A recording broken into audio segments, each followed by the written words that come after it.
Makakasurvive ba ang nag-overheat na sasakyan kung may heater? Hello mga paps, I'm Kuya Shane at yun, may na-receive tayong question na related sa heater ng kotse tsaka overheat. Okay, kung ang problema ng sasakyan ninyo ay auxiliary fan motor, like for example, hindi siya umaandar o mabagal yung takbo niya or umaalog, yes, pwede kayong ma-survive ng inyong heater na walang magiging problema yung sasakyan ninyo o hindi siya mag-overheat.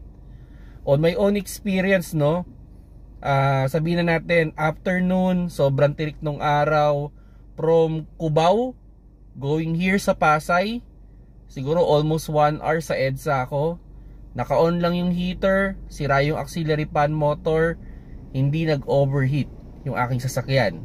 And also dun sa isa ko pang kotse, from Santa Mesa going to Pasay din, gabi naman, almost 30 minutes, hindi rin nag-overheat. So on the idea mga paps, no, kung yung kotse ninyo ay may heater, okay, at nag-overheat at ang problema ay hindi gumagana ang auxiliary fan motor, maisosurvive niyan ang sasakyan.